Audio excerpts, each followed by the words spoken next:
Today we're going to finish a sermon series that we've been in called Why We Do It.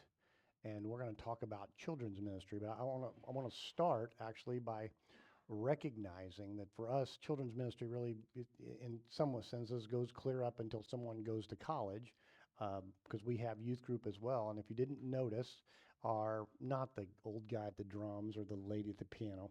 The rest of them were teenagers that led us in worship today, and a couple of them, this was their very first time they've been on the stage. And so we recognize and appreciate them. But for us, ministry is for all ages. And so why, though, do we do it that way? Well, in 1977, I was 5 years old.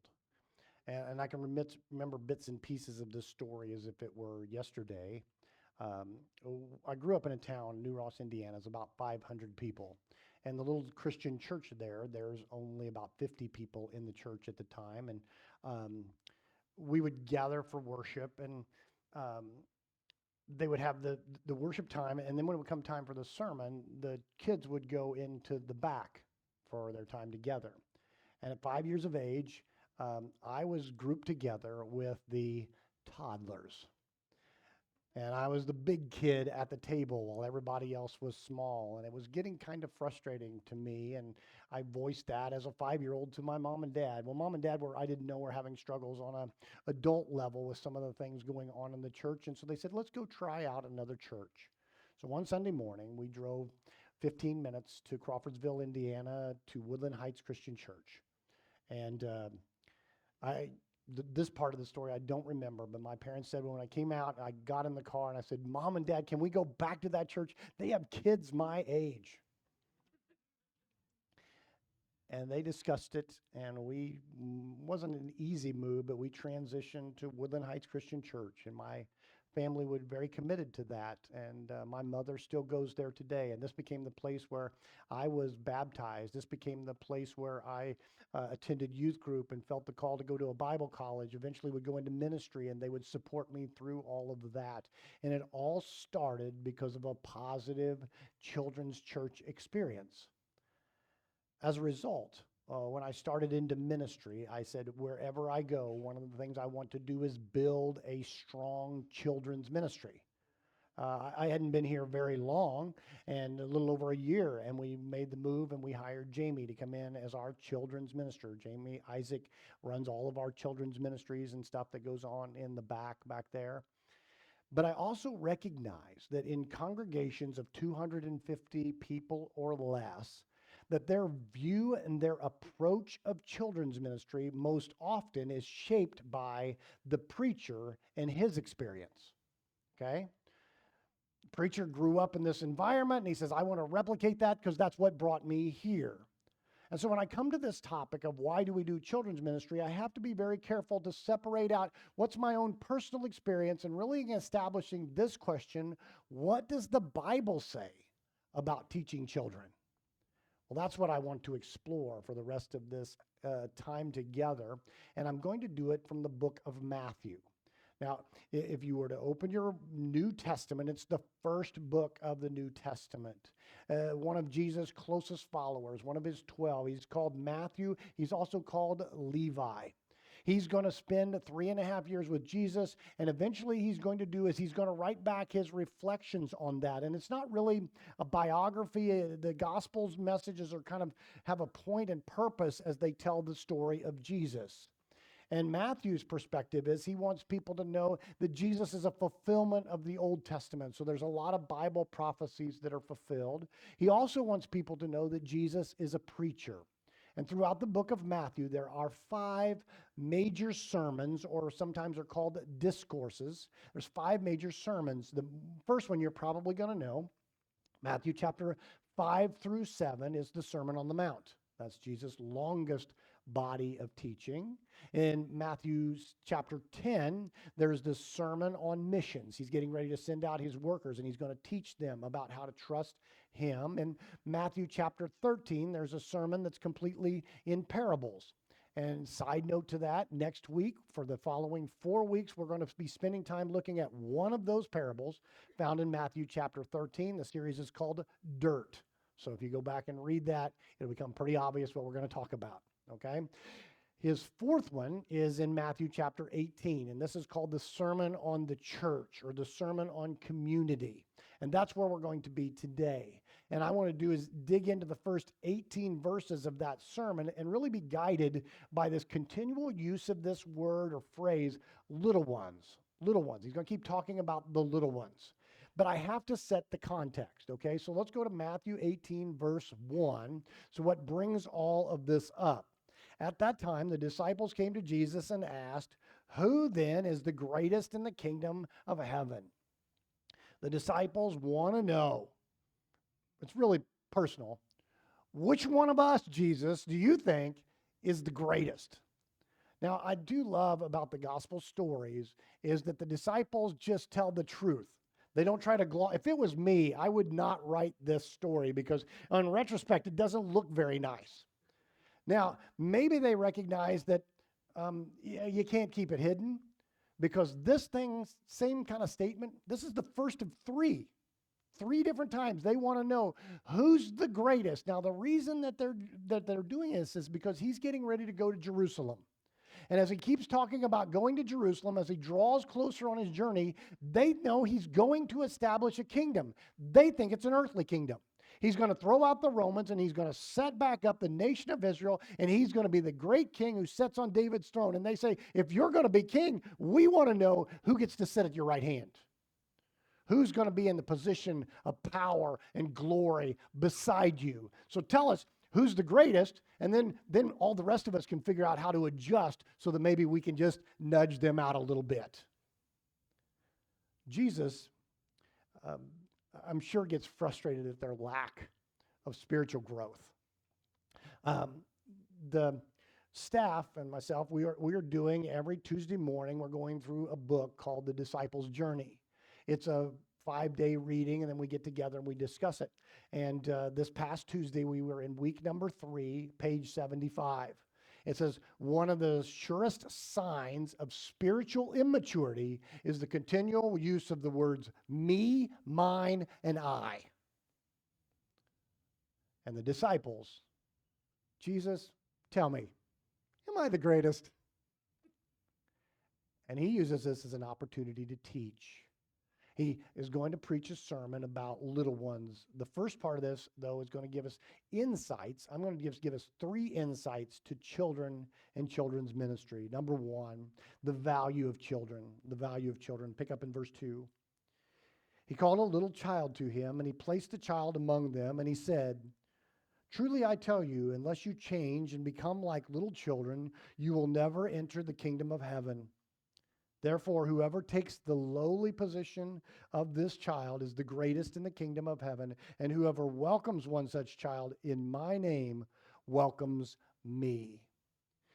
Jesus, it doesn't give us the exact description, but I'm imagining his disciples have gathered around him and he's sitting in the middle and he calls up a child. We don't know how old. I'm going to guess again, maybe 3-4 years old. And sitting there, he has the child get up on his lap and he's going to use him as an object lesson for everyone. He said, if you want to know who's the greatest in my kingdom, you have to become like children. Now, we might not hear that the same way that they heard that. If you were a speaker of that day and you wanted to lift up somebody as an example of greatness, you would turn to one of a few places, okay? You would turn to a political leader. That's somebody who has power. That's someone great. You would turn to a war hero, someone who's led men and overcome obstacles. That's someone great. Or you would bring up a rich statesman, somebody who's achieved, who has financial success. They admired the exact same things that we admire: wealth, power, and fame. That's someone great, right? Jesus brings up a child. Now again, understanding in their culture, they did not value children like we do. And I can't understate that. Aramaic, which is the language that Jesus spoke, okay? Aramaic, the same word is used, the exact same word for child as for servant, okay, or slave. That's how they viewed their children. They have no position. And what's incredible about this is Jesus looks at this child and he says, this This is greatness. Now, what in the world does that mean? Scholars have kicked this around for a long time. I'm going to tell you what I think. I think that means he admires the fact that a 3 and 4-year-old is concerned about relationships and not status. In other words, they don't care how much you own. They don't care what you do for a living. They just care that you're there in their life. And he says, that's what you have to do. You have to take the position of status doesn't matter from anyone. Now, that's a humble position. That's what a lot of people talk about. I also think it's about this, that as a child, though, you also live not only in relationship to others, but your ultimate relationship was with your parents. You just trust. A little kid just trusts that their parents are going to take care of them. And as a child, we live in this place where we don't care about the value of other people placed on those around them. Okay? Everyone is equal in their eyes, and the ultimate person is their father. That's what he means. You need to take on the role of a child. Anyone needs to be great in my kingdom is going to need to be like a lowly child. And also then he adds to that, and you're going to have to welcome children. And what he's doing is drawing this broader circle to say, okay, this is not just about kids. It's about anyone. Any one of us out here, well, no matter who you are, you have value. Doesn't matter how much money you have. Doesn't matter how much power you have. Doesn't matter how much fame you have. That's why Jesus' ministry is so unique. Jesus' ministry, he's with tax collectors and the wealthy at one time, and then the next time you turn around and he's with prostitutes and sinners, those who are outcast. Sometimes he's with lepers, and sometimes he's with disciples. He's always back and forth with all kinds of people. He's comfortable with those who have wealth and power, and he's comfortable with those who have nothing, because everyone is the same in Jesus' eyes. Here first right now what I'm going to say, everyone has value to Jesus. Everyone. And if you came in here today questioning the value of your own life, know that Jesus loves you, and eventually in the story, he's going to die for you.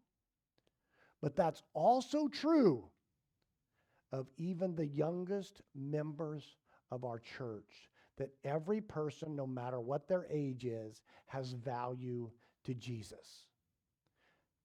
So therefore, every person, including the youngest people, should have value to the church. Now, yeah, I know there's this question about, well, surely every church and every Christian values children. It's how that value gets expressed that's important. Do the children see it? Do the parents see it? See, I had the opportunity a few years ago to plant a new church. Part of that process was they said, we're going to give you a salary for 2 years. You have to raise the money to do everything else, to buy the things that need to make it happen. You got 2 years, clock's going, and go. And so first part of this was to go out and raise funds. So I went from little church to little church. I would show up on Sunday morning, preach a sermon, tell them about the work, and hopefully they would give me some money and people would commit to that. So I was traveling around, and I had my wife and 2 children at the time. She was pregnant with our third, 2 kids, and we would go into these little churches. And one little church in particular, I remember asking this question. I said, do you guys have like a children's church or nursery? And they had to get a little group together to discuss it, which is never a good sign. After talking about it for a moment, they said, oh yeah, downstairs there's a room. Go down there and somebody will be down in just a moment. Also not a good sign. So we went downstairs and we looked in each room. Eventually we got this room. There was some toys there, and there was a big TV that had a VeggieTales video playing.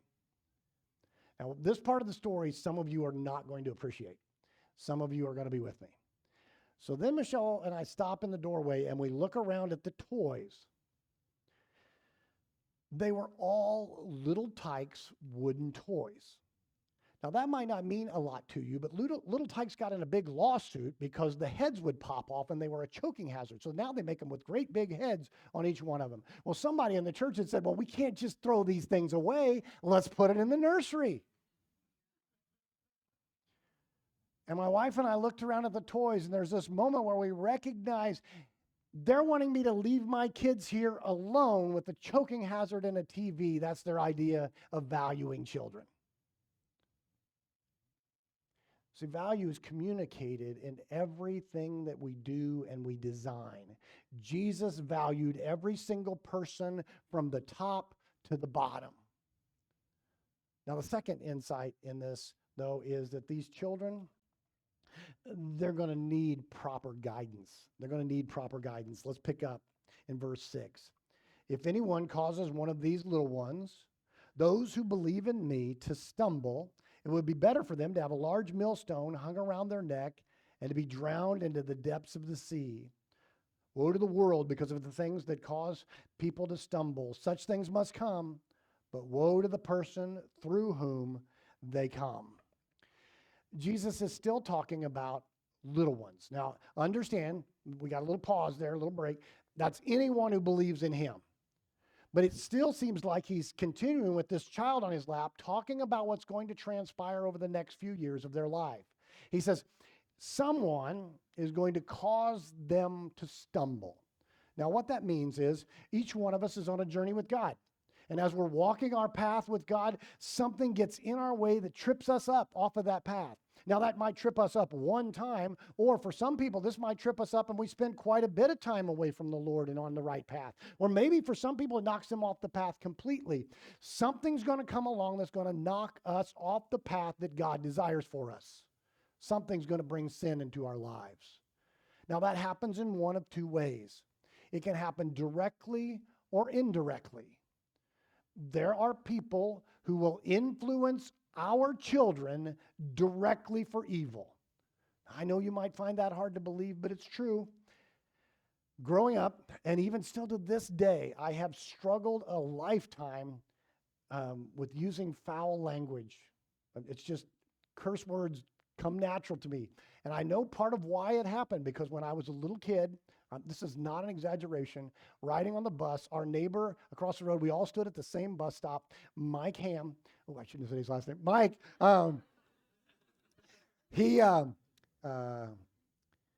he would teach me curse words. His family said anything and everything to each other. I mean, it was sheer chaos. There were no boundaries. And so I would ask him what words meant, and he would tell me what they meant and how to use them. And I got school, going to the school on the bus, and how to use curse words and what curse words to use. He directly influenced me for evil.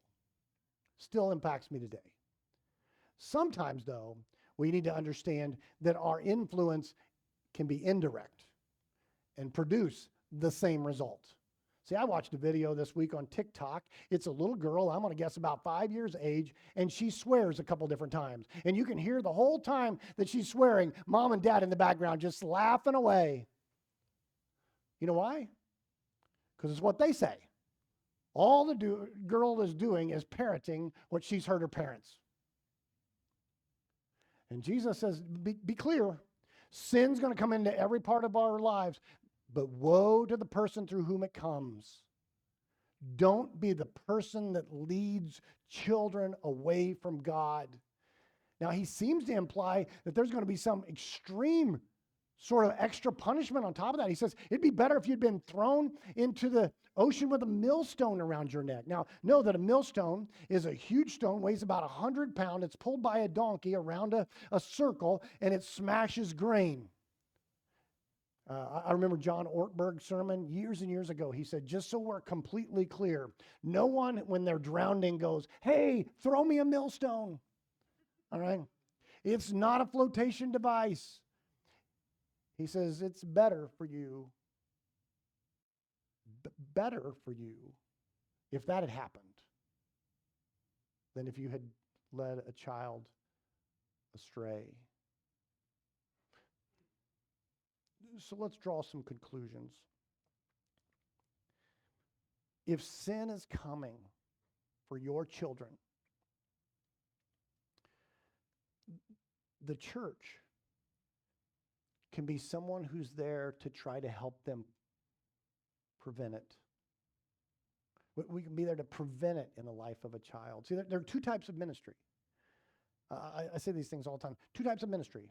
There's restorative ministry and preventative ministry. Most of us recognize restorative ministry. Oh, we need to be out there feeding the homeless. We need to be out there giving shelter. And we've got all this. But there's preventative ministry that says, what if we could do is prevent them from ever being homeless, prevent them from ever being without a job? What if we could prevent that? Now, this is what makes children's ministry extremely hard, because how do you know what you're preventing? I mean, if you look at a child grows up in children's ministry, you go, oh, it had no effect on them. You don't really know that. I did some research this week, just took a few minutes Google search, okay, criminal justice website, two different websites, the same idea, but in an inverse scale, okay? Criminal justice website said whenever religion increases, criminal activity decreases. Public health website has it the opposite way, okay, inverse of this. Wherever religion decreases, criminal activity increases. See, it's hard to put a finger on the exact thing that we're stopping, but we have the opportunity in the church to say, you know, in a world that's telling your children to behave this way and do this, we can say, no, you don't have to do that. You don't have to be like them. I would take it a step further. The church can also be a place where not only do we stop them from doing bad, but we point children towards doing good. We point them, this is the way God would want you to live. This is what God is wanting you to do. And this is where in the sermon I know I could get in trouble. Because for a long time, here was the idea about how to handle children in the church. We should get the children to come in the church. They should sit beside us and worship. They should sit still and be quiet. That's what they need to learn to do. And then we just entertain them. Take a nap, color a page, play on your phone, whatever it is. Then we're baffled when they turn 14 and they go, I don't want to go to church. And you go, why not? Because, well, there's nothing there for me. There hasn't been the whole way along. I am convicted that children need stuff. They just need it on their own level. They need the exact same opportunities we do. So in our kids area in the back, children are singing songs where they understand all of the lyrics. Okay? They're going to have activities. They're going to drive home a lesson. We're going to teach them the Bible in language that they understand, at a level that they understand. All we're doing is taking the Bible and we're putting the cookies on the low shelf to help them. And even more than that, now they get to meet Christians who can walk this journey with them. Somebody else who's the same age. A step further, they even get influenced. By other Christians saying the same thing that you say. See, I can't. Children's ministry can't undo what you do in 6 days and 23 hours. We can't undo bad example. I can't undo that. No one can. But here's what we can do. We can provide a voice that underlines what you've been teaching positively that says the same thing. I know you're going to have a hard time believing this. At some point, your children are going to think you're crazy. And especially if you're religious, they're going to look up and they're going to go, Mom and Dad, they got this religion thing, and some of their friends don't have that influence. They don't understand it. And wasn't it awesome that they can show up at church on Sunday morning and go, wow, there's a whole bunch of people that believe this. There's a whole bunch of people that are helping to teach me this. Wow, look at their lives and their examples. I was talking to a Bible college student. Her name was Catherine. And I said, Catherine, tell me why it is you think you want to go into ministry. She wanted to go into children's ministry. And she explained that when she was a kid, she had no grandparents. They'd all passed away. And she started going to children's church, and a sweet older lady, she told me the name and I can't remember it.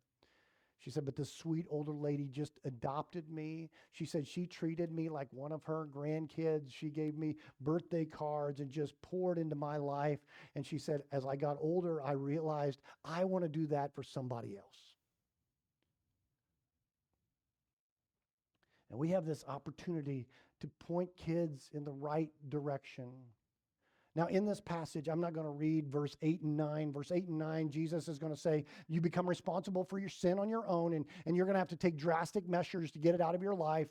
It's what's called hyperbole or exaggerated speech. He's going to say, go to extremes to get sin out of your life. It gets started, and then it gets a root, and then by the time you become an adult, you have to do drastic things to get it out of there. But I want to stay with this idea of children and little one, and I just want to ask a couple of questions. Do you want your children to have it better than you did? Do you want them to have a better life than you've had? See, when we say that, we generally equate it with one of two things. Well, we got to have more things, we got to buy more for them, or we got to give them more experiences, which includes things like sports. But I'm going to bet every one of you, when you look back over your life, the things that keep you up at night have nothing to do with the fact that your parents didn't buy you enough or do enough with you. It's the fact that you made choices when you were 12, 13, and 14 that you still regret to this day. See, here's the question. What if your children didn't have to live with the regret, the shame, the guilt, and the remorse that you carry around? What if they could understand grace and forgiveness? What if they could understand God's love and mercy? What if they could understand that and they didn't have to spend their lives enslaved to the poor choices they made when they listened to their friends and not Jesus?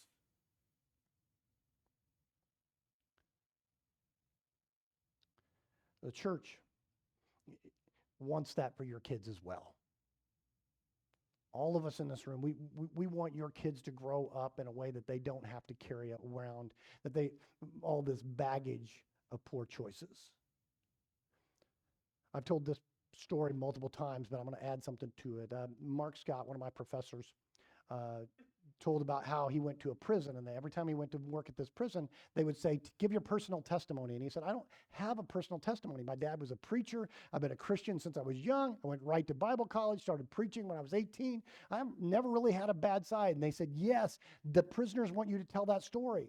And he said, why? He said, because these prisoners have children, and they want to know that their kids can grow up and not end up in jail. I told that story to a group of Bible Institute students in Alaska. Didn't think much of it. On the last day of classes, each kid was to get up and share their personal testimony. One of the kids was Joel. And Joel got up there and he says, I don't have a story, but I have a story I want to share. In spite of that, he said, I've grown up in a Christian family, grown up in a Christian home. I've made good choices that got me here. He said, and I do want to do is just take an opportunity right now to thank my parents for raising me in a Christian environment and thank my church for all they did to support them and me. Yeah. There's one last thing. I won't spend a ton of time with it. Is that children need salvation too. Pick up in verse 10. What do you think? If a man owns 100 sheep and one of them wanders off, will he not leave the 99 on the hill and go look for the one that wandered off? And if he finds it, truly I tell you, he is happier about that one sheep than about the 99 that did not wander off. In the same way, your Father in heaven is not willing that any one of these, here's our word, little ones should perish. Jesus responds with this parable. Now, it's very likely that you've heard this parable. You've probably heard it from Luke chapter 15. In Luke 15, Jesus is asked, why do you spend time with tax collectors and sinners? And he gives three parables: the lost sheep, the lost coin, and the lost or prodigal son. Here it's different. He's talking about children, and that children also need to be found. That kids, by the time they're second, third, fourth, fifth grade, are far away from the Lord, and in a culture in which things are coming at them over their phone that is reducing that age of innocence to lower and lower. They're getting exposed to more and more. That at a certain point, those kids, they understand and need Jesus as well. Now be clear, the parable he's telling is about himself. Okay, Jesus is the ultimate shepherd. We sang a song this morning, okay? Reckless love. There's no valley won't light up, mountain you won't climb up coming after me. That's Jesus. But if Jesus would go look for the lost one, well, then so should the church. And that's true on every level and at every age. That's why on Sunday morning we have children's ministry in the back so that you can go back there and that your kids can learn about Jesus at an early age. They can learn the message of his grace and salvation in ways and in words that apply to them in ways that are exciting and understandable. And at the same time, there's this benefit that you guys don't have to be distracted by your children. And you can be up here and you can learn about the message of Jesus because Jesus wants everyone to come to salvation. If there's 99, he's going to go search for the one. It's not just about, though, what we do every week. It's what we do every year. See, in just a couple weeks, we're going to have Vacation Bible School, VBS. Over that course of that 5 days, we will have somewhere between 150 and 200 different kids in our building. Out of that, at least 1/4, probably closer to 1/3 of them have no church connection at all. I mean, at all. And we have the opportunity to show them a good example of a believer, to teach them about Jesus, and to connect them with the grace and forgiveness they need for the rest of their lives.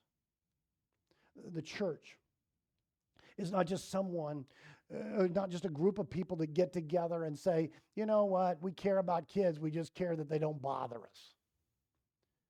We're a group of people that gets together and says, we care about them on a deeply spiritual level, both for now and for the rest of their lives.